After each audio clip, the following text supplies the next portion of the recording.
If you are using PaperCut NG or PaperCut MF, then you need to apply a security patch as soon as possible because there is a newly discovered vulnerability in PaperCut remote code execution where you could be held for ransomware by the exploiters.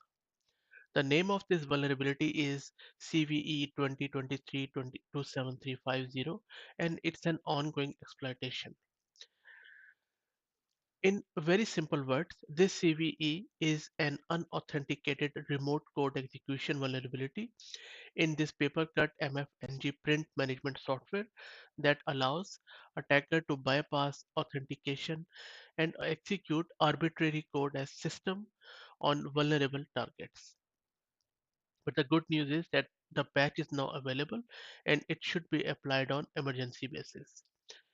This vulnerability was published in March 2023 and is being broadly exploited in the wild by a wide range of threat actors, including multiple APTs and ransomware groups like CL0P and Lockbit.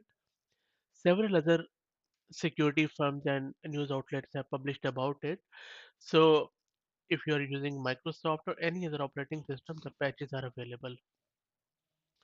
Also, both US Cybersecurity and Infrastructure Security Agency and FBI have also warned the companies and the general public about it last month. Internet exposed attack surface area for this CVE appears to be modest at this point in time, with just under 2,000 vulnerable instances of PaperCut identified as of April 2023.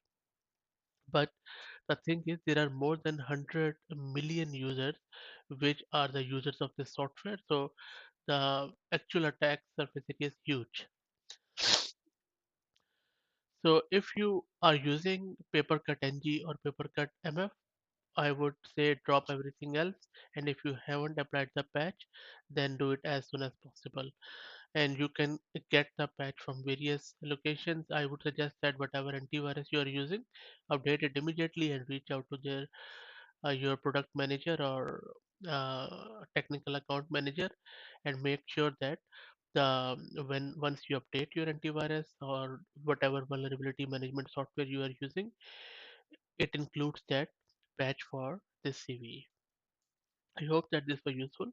If you have any feedback, please put it in the comment section. Thank you very much.